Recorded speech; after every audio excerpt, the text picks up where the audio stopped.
धुंधली। क्या नाम है? धुंधली का अर्थ पता है क्या होता है? धुंधली का अर्थ होता है अंधकार है? जो स्वयं तो महाराज अंधकार में रहती हो, लेकिन जो उसके साथ में रहने वाले हो उनको भी अंधकार में रखने वाली हो। आओ, हम तो जल ही रही है, तुम भी आ जाओ। हम तो मरेंगे सनम, तुमको भी ले डूबेंगे, वही वाली बात है ना। तो नाम है धुंधली। कहा स्वभाव कैसा है? कहा बड़ी दुष्ट स्वभाव की है, किसी से प्रेम से बोलती नहीं है, किसी से अच्छा व्यवहार नहीं है, किसी से प्रेम से बातें नहीं करती है। जिस समय पति जी ब्राह्मण जी घर पर जाकर के पहुंचे, आवाज लगाई, कहा अरे देवी देखो मैं तुम्हारे लिए क्या लेकर आया हूं। धुंधली दौड़ करके आई और सोचा कि आज हमारे पति जो बहुत समय बाद आए हैं तो अवश्य नवलखा हार बनवा के लाई होंगे, क्योंकि माताओं को और क्या चाहिए भाई। पुरुष कहीं भी काम करे, कुछ भी करे, कितनी कमाई करे, लेकिन उनको समय से साड़ी मिलती रहे, उनको समय से जेवरात मिलती रहे, पैसा मिलता रहे, बस उसी में बहुत खुश है। हर त्योहार में पहले से पहले कह देते कि देखो करवा चौथ में अबकी बार में 5000 वाली साड़ी चाहिए, बनारसी साड़ी। हाँ, और नहीं आई तो समझ लेना तुम्हारी खैर नहीं है। व्रत भी रख रही है ऊपर से,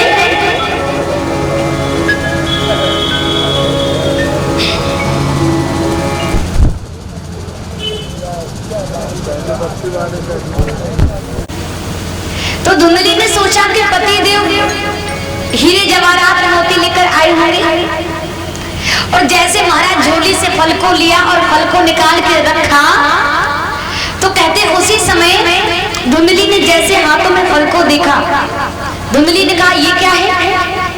ब्राह्मण जी ने कहा कि फल है, हमारे संत जी ने दिया है, प्रसाद है, आप इसको खा लीजिए और 1 वर्ष तक भगवान का भजन करें, पूजा करें, प्रभु का चिंतन करें, हमारे घर में अवश्य बालक हो जाएगा। और धुंधली तो दुष्ट स्वभाव की थी ना, सबने कथा सुनी हुई है, कितने दुष्ट स्वभाव की थी। घर के अंदर जाकर के पहुंची, ब्राह्मण जी तो बड़े प्रसन्न हो गए, बाहर निकल के दान पुण्य करना प्रारंभ कर दिया, खूब ब्राह्मणों को भोजन खिला रहे, संतों को भोजन खिला रहे। लेकिन धुंधली सोच में पड़ गई कि महाराज ये फल तो हमारे लिए काल के समान है, खाऊं कि ना खाऊं, खाऊं कि ना खाऊं। तब तक एक पड़ोसन आ गई, एक पड़ोसन आ गई। एक पड़ोसन ने कहा कि दीदी क्या सोच रही हो? बिल्कुल उसकी जैसी पड़ोसन थी। तो धुंधली ने कहा हमारे पति जी पता नहीं कहां से फल लेकर के आए हैं और कहा कि खा लोगी तो घर में एक पुत्र हो जाएगा, लेकिन मैं इस फल को खाना ही नहीं चाहती हूँ। पड़ोसन ने कहा क्यों नहीं खाना चाहती हूँ, इसका कारण क्या है? अब देखिए धुंधली के विचार क्या है, सुनिए। धुंधली कहते हैं अगर मैंने फल को खा लिया तो मैं इतनी सुंदर हूँ, मैं अपने सौंदर्य का देखभाल नहीं कर पाऊंगी। भाई फल खा लूंगी, गर्भवती हो जाऊंगी। मान लो नगर में चोरी हो गई, चोर आ गए, सब लोग तो अपने अपने प्राणों को बचा करके चले जाएंगे, मैं तो वहीं की वहीं लटके रह जाऊंगी। तो पड़ोसन ने कहा चिंता मत करो, बिल्कुल भी चिंता मत करिए, कल सुबह जब मैं आऊंगी तो कोई ना कोई उपाय खोज करके आऊंगी। दूसरा दिन हुआ, धुंधली की बहन आ गई, गर्भवती थी। सब दोनों बहनों में आपस में बातें हुई, तो दूसरी वाली बहन ने कहा कि दीदी आप मुझे धन दे देना, मैं आपको बदले में पुत्र दे दूंगी। समय आने पर जब बहन का पुत्र हुआ तो दासी के द्वारा लाकर के धुंधली को दे दिया, और जो फल था उसको गाय को खिला दिया था। समय आने पर 3 महीने बाद उस गाय के भी मनुष्याकार बालक हो गया। ब्राह्मणों ने नामकरण संस्कार किया। अब कान जो थे वो थे गाय के समान, तो गुणों को देख करके नाम रख दिया गोकर्णो पंडितो ज्ञानी धुंधिकारी महाखला। नाम क्या रख दिया? जो गाय के पुत्र हुआ है उसका नाम गोकर्ण रख दिया, क्योंकि कान गाय के समान है। और जो बहन के पुत्र था तो तुरंत धुंधली दौड़ करके आई और कहा कि मैं अपने पुत्र का नाम रखूंगी, तो नाम रख दिया धुंधकारी। क्या नाम रखा? धुंधकारी। जो बाद में हो गया महाखला, यानी कि बड़ा दुष्ट हो गया, बड़ा दुष्ट। महाखला माने होता है बड़ा दुष्ट हो जाना। चोरी करता है, बड़ी बड़ी डकैती डालने लगा। बालक अगर बैठे हैं तो उनको उठाता और जाकर के कुएं में फेंक देता है। इतना उत्पात मचाना प्रारंभ कर दिया। वैसे आजकल धनकारियों की कमी तो नहीं है, लेकिन यहाँ की बात नहीं है। यहाँ तो सभी लोग बिल्कुल बड़े भगवान के बड़े परम भक्त हैं। हाँ, सब ध्रुव जैसे, सब प्रहलाद जैसे भक्त आपको यहाँ मिलेंगे, क्योंकि दिव्यापुर है ना, इसलिए। हाँ, सूत जी महाराज कहते हैं शौनकादि ऋषि, ये व्यंग की बात नहीं है, ये वास्तविक में मैं बता रही हूँ। आप लोग हंस रहे हो लेकिन मैं वास्तविक में आप लोग को बता रही हूँ। यहाँ तो सभी भगवान के भक्त हैं, खूब कथाएं होती हैं, हमें बड़ी जानकारी मिली है। और जहाँ भगवान की हमेशा कथाएं चलती है ना, वहाँ तो बस भगवान के भक्त ही मिलेंगे, वहाँ भगवान के परम दास ही मिलते हैं, वहाँ प्रभु के परम रक्षक ही मिलते हैं, वहाँ कोई दुष्ट नहीं रहता है। कहते हैं कि बड़ा दुष्ट हो गया, संतों को सताने लगा। एक दिन घर में आया है, आत्मदेव जी ने बहुत समझाया, चोरी करना बंद कर दो, बुरे कर्म करना बंद कर दो। धुनकारी ने पिता की बात नहीं मानी तो आत्मदेव जी महाराज बाहर बैठ करके रोने लगे। गोकर्ण जी महाराज तीर्थ यात्रा में गए थे तो लौट करके आए हैं, और जैसे तीर्थ यात्रा से लौट करके श्री गोकर्ण जी महाराज आए तो उन्होंने अपने पिता को बैठे हुए देखा।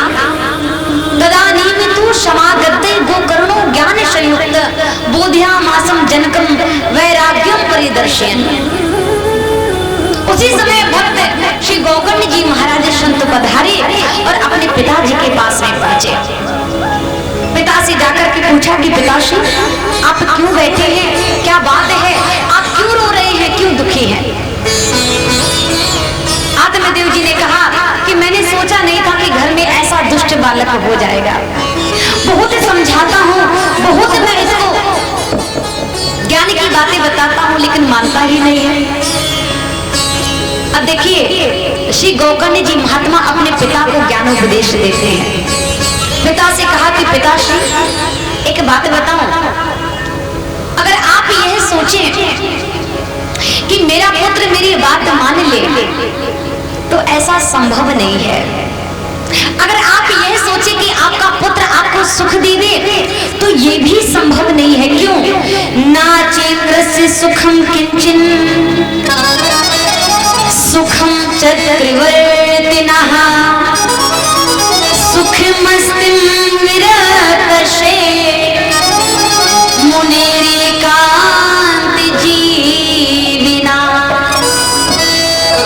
अगर कोई व्यक्ति ये सोचे कि संतान से वह सुखी रह जाए, परिवार से वह सुखी रह जाए, तो महाराज असंभव है, वह सुखी नहीं रह सकता है।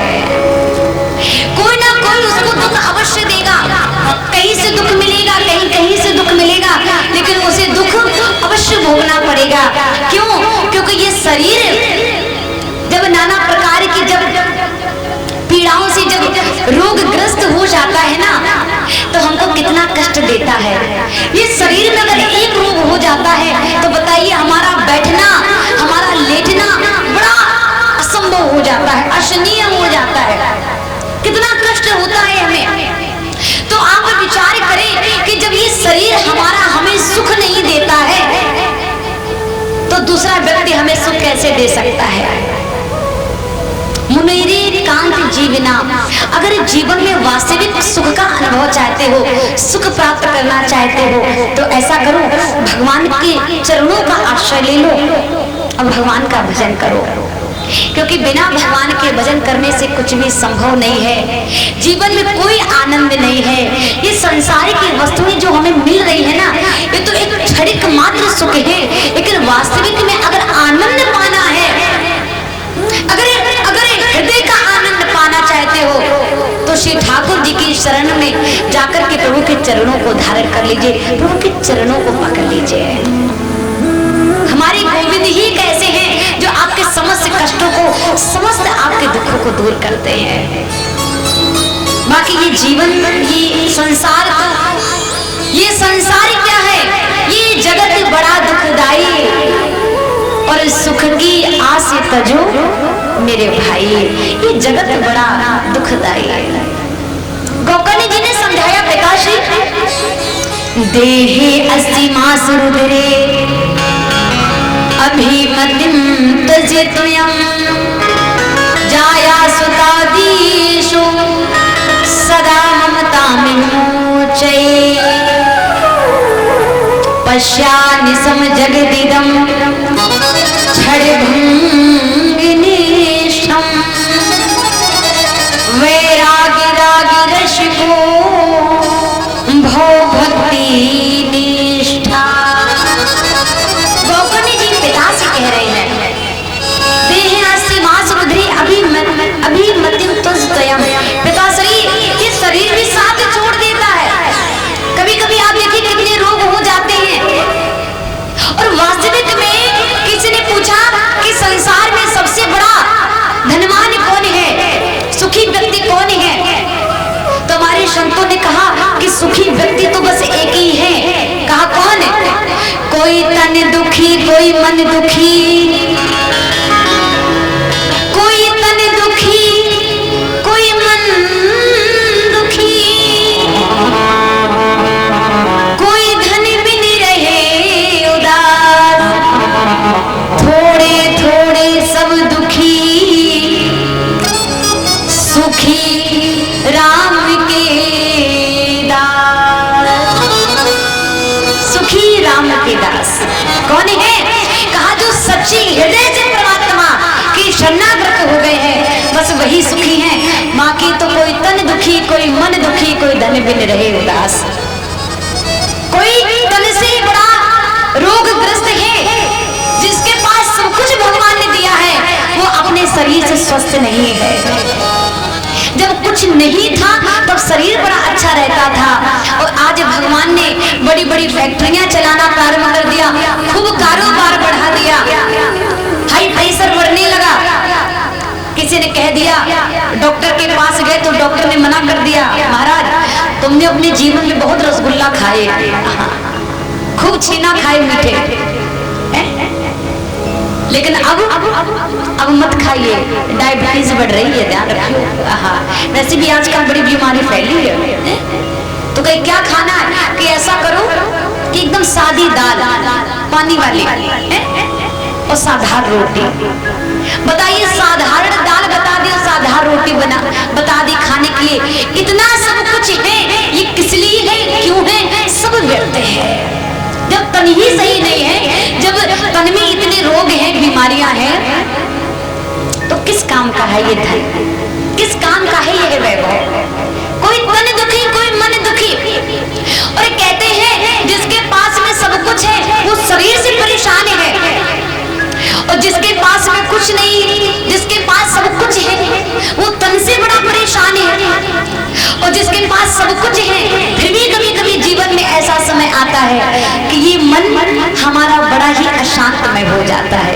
आप लोग कभी अनुभव करिए जीवन में, सब कुछ होने के बाद भी कभी कभी ऐसा लगता है कि किसी से बातें ना करें, मन अशांत हो जाता है, मन एकाग्रचित नहीं रहता है, किसी से बात करने का मन नहीं करता है।